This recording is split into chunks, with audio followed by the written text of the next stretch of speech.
असंतुष्टा द्विजानष्टा संतुष्टाश मही भुजा. तो असंतुष्ट असला पाहिजे, त्याने वाढवलं पाहिजे. त्याच्याकरता अश्वमेध यज्ञाची निर्मिती केली. जा सगळ्या राजांना बोलव, तुझं राज्य वाढव. पण ही संस्कृती लोपली आणि सर्व धर्मांपरित्याचे सांगावं लागलं. अरे हे खोटे आहेत ना, हे सर्व धर्म हे टाक. हे अर्धवैदिक आहे, हे पूर्ण वैदिक आहे. पूर्ण वैदिक धर्माचा सार आपल्याला घ्यायचा आहे. कोणी दाखवायचंय? छत्रपती शिवाजी महाराज जन्माला आले, अवश्य यायला पाहिजे. का नाही आले पाहिजे? आम्ही रोज जप करतो. तुमच्या पोटी चालेल का? नको. त्यांच्या आईला खूप त्रास झाला. आमच्या पोटी नको हो. ते दुसऱ्याच्या घरी उद्या आलेले बरे. साधू कोणी व्हायचं? कोणी व्हा, आमचं नको, आमचं नको. मग भगवंत म्हटलं तुमचं करूच नका, मीच येतो. मागे झाले, पुढे होणार. देण ईश्वर असेल, भगवंताचंच देण आहे ते. तोच अंशाने अवतार घेतो. आणि हाच काळ आला, इतकं आवड झालं. प्रत्येकाने आपापलं मत मांडलं. आणि प्रजेने जायचं कुठे? सगळे मिळून किती प्रजा आहे? मुठभर प्रजा आहे. त्या मुठभर प्रजेचं विभाजन जर 5 रूपात करून टाकलं, ते जवळ आले तर ठीक आहे. जवळ नाही आले, आवडले नाही, दिले ना तुम्हाला, विभाजित करून धर्म दिला. आता हाही सोडायचं, नवीन काय धरायचं? एक वर्णाचा कंटाळा आला होता ना. आणि मग ते दर्शन उद्या आलं. शैव वैष्णवांचा भेद करायचे. नको नको नको नको. शिव म्हणायचं नाही, विणून घ्या म्हणायचं. विष्णवून घ्या, विणून घ्या, विष्णवून घ्या. शिवून घ्यायचं नाही म्हणायचं. शिव म्हणलं की दोष उत्पन्न होत. शिव म्हणलं अरे अरे शांत शिव म्हणलो मी, शिव म्हणलो नाही. ही वृत्ती जन्माला आजही आपल्यात आहेच. एका इतक्या विशिष्ट मध्ये त्याला धरून बसतो. आपला तो एक करून घ्या म्हटल्यानंतर ह्याच्यातून एक घ्या, आपल्यातून एक घ्या नाही. आमच्याकरता आमचे आईबाप देव असलेच पाहिजे. पण तुझी आई सगळ्या जगाकरता देव नाही हो. तिला शास्त्र सांगावं लागतं, शास्त्राने त्याला दंड द्यावा लागतो. शास्त्राने ठरवावं लागतं कोणाला संत म्हणायचं, शास्त्राने सांगावं लागतं कोणाला देव म्हणायचं, शास्त्राने सांगावं लागतं कशाची प्रतिष्ठा होईल. मूर्तीची प्रतिष्ठा अप्रतिम लिहून दिलेली शास्त्रात. पण माझ्या मूर्तीची करता का? चालत नाही महाराज माझ्या मूर्तीची प्रतिष्ठा. शास्त्राने सांगितलं अपाणी पादो यवन उरयित्वा पश्यत्य चक्षुष श्रुणोत्य करणा. असा असलेला परमात्मा सगुण होतो. पण कसा होतो महाराज? एकदंतम शूर्पकर्णम गजवक्त्रम चतुर्थकम, नाही का? हे लिहून दिले ना त्यांनी सांगितले. उपनिषद त्याच्याकरताच. वेद कळत नाही, तो कळावा म्हणूनच उपनिषद झाले. हे लोपलं, वेद लोपले, उपनिषद लोपले महाराज. पुराण लोपले हो. पुराणे धर्मनिश्चय, धर्माचा निश्चय करणं, निश्चित धर्माचं तत्वज्ञान सांगण्याचं काम ज्या पुराणांनी करायचं, त्या पुराणांच्या त्या श्लोकांचा सुद्धा अनुवाद आम्ही आमच्या तर्काने केला. तुकाराम महाराजांना असं सांगायचं नव्हतं म्हणले. ज्ञानेश्वर महाराज सनातनी नव्हते. हे ऐकायची वेळ आपल्या कानावरती आली. मला वाटलं शिष्य ओतून घ्यावं, आपल्यालाही त्याच्या कानात. आपण कशाला बंद करायचं? हेच होतं. धर्माने सांगितलं देव मानायचा, पण वेदाने सांगितलेला मानायचं नाही.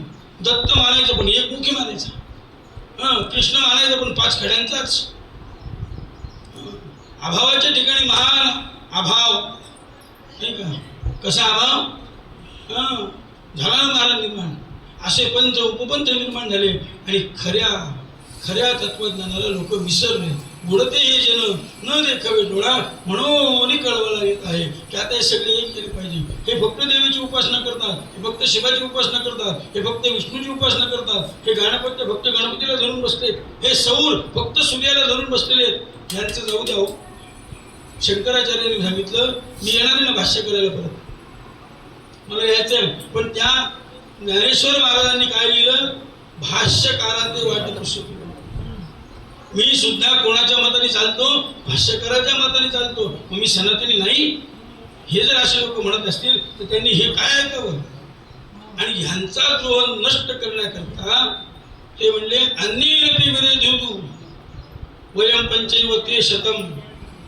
हे परस्पर विरोध हेतू वयम पंचैव ते शतम. आणि अन्येरपि विरोध हेतू वयम पंचोत्तर शतम.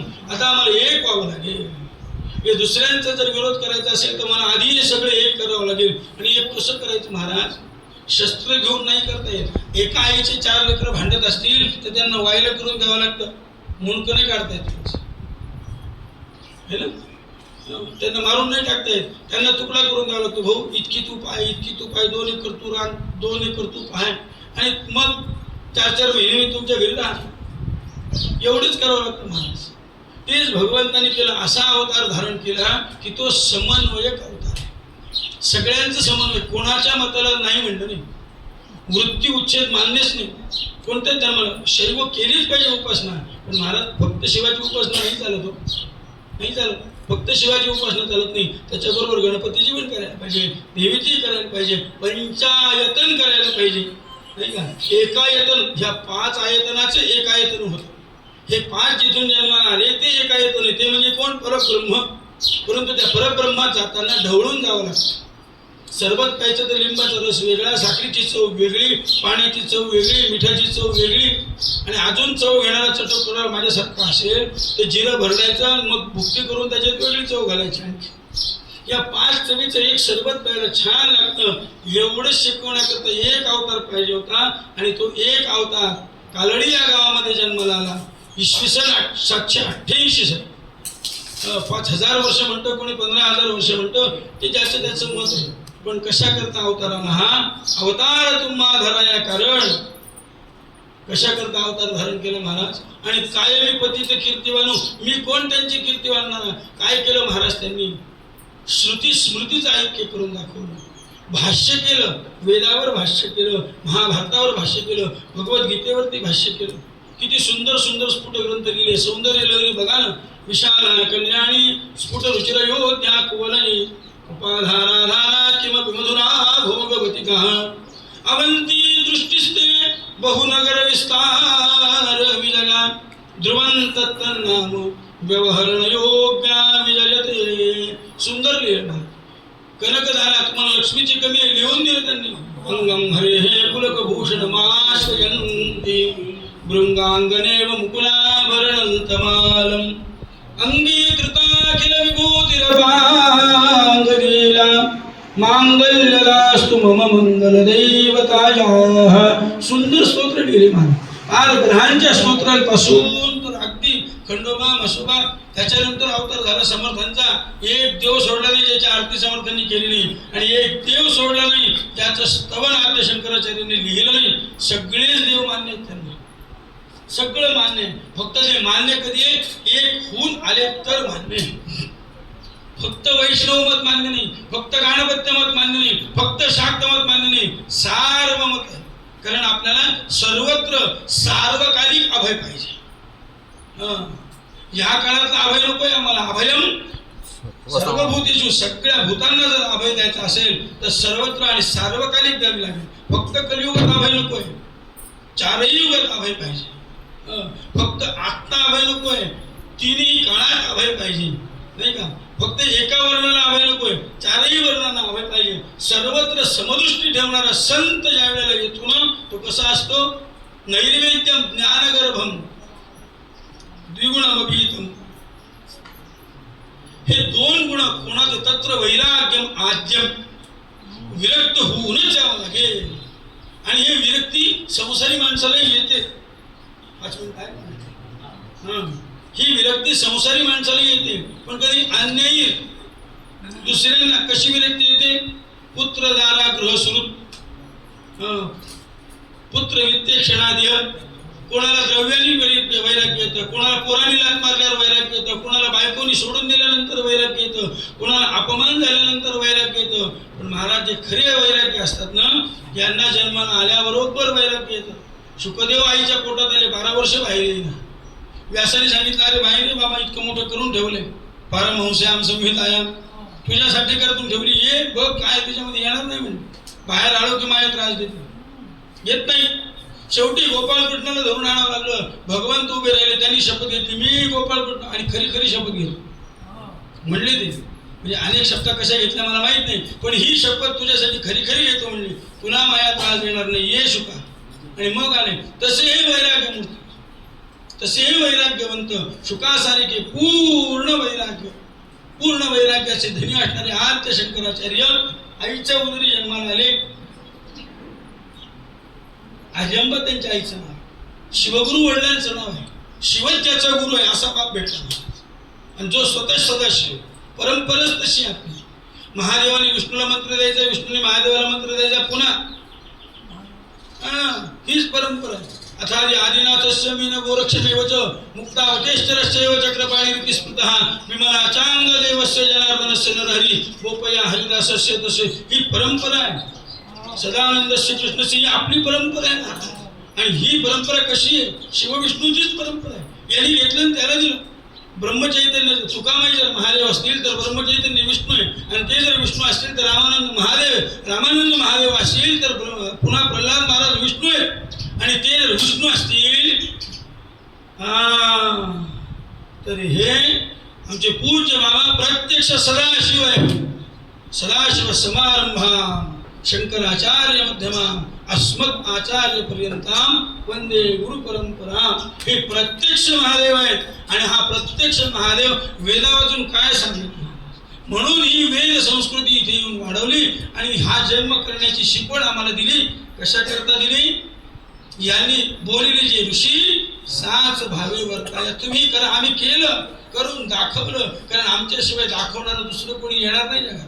ब्रह्मदेवालाच दाखवावं लागेल, महादेवालाच दाखवावं लागेल, नारायणालाच दाखवावं लागेल. म्हणून आम्ही आलो अवतार तुम्हालाही आम्हा धराया कारण. ते म्हणतात की मला अवतार धरण का आलो मी? बुडतात तुम्ही. तुमच्या उद्धाराकरता आम्ही आलो. आता करून घ्या उद्धार. गंगा गोदावरी मैया इथे प्रकट आहे, तिथे स्नान करतो आपण, पण अज्ञानीप्रमाणे. अहो मासा गंगेतच राहतो, मग त्याचा उद्धार होतो का? होत नाही, कारण त्याला ज्ञान नाही. मी गंगेत आहे. तशी आपली स्थिती. आपला उद्धार होत नाही कारण आपल्याला ज्ञानच नाही बाबा कोण आहे. आपला उद्धार होत नाही कारण आपल्याला ज्ञानच नाही हे आचार्य कोण आहे. आपला उद्धार होत नाही कारण आपल्याला ज्ञानच नाही की वेद काय आहे. ते ज्ञान इथे आल्याशिवाय, त्यांचं मर्म पाहिल्याशिवाय मिळणार नाही. आणि म्हणून या साधूंनी या संतांनी अवतार धारण केला. केवढं तरी मोठं डोंगरा एवढं काम केलं. व्यासाने वेदाचे 4 विभाग केले महाराज. आणि ह्या महात्म्याने त्या 4 विभागांसह श्रुती स्मृती पुराणानाम आलयम या सगळ्यांचं घर झाले. स्वतः एक केलं. सगळ्यांना पुराण मतवादी सगळे एक आणले. सगळ्या दार्शनिकांना एक केलं. सगळ्यांशी समन्वय केला. कोणाचा पराभव नाही केला. सगळ्यांनी पराभव मान्य केले त्यांच्यापाशी. ते कोणाचा पराभव करायला गेले नव्हते. लोक हारले महाराज. मंडन मिश्र आधीच गेला होता, शरण तयार झाला होता. बायको आडवाली माया. ती म्हणली नाही, सांगा ते कौतुक गृहस्थ धर्माचं सांगा. आचार्य म्हणले सांगतो ना.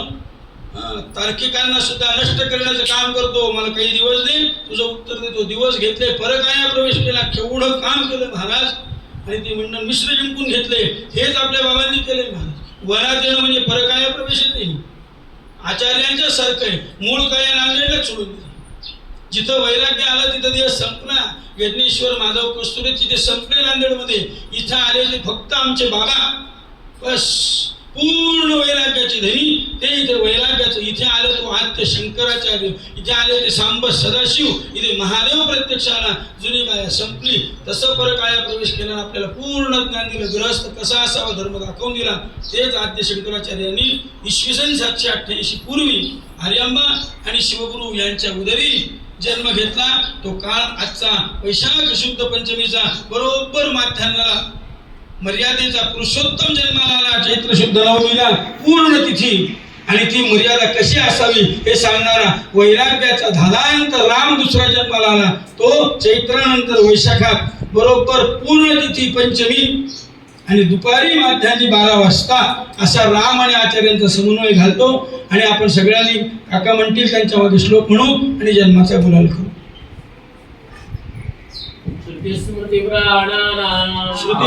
पुराणानां करुणालयं नमामि भगवत्पादं शङ्करं लोकशङ्करं शङ्कराचार्यं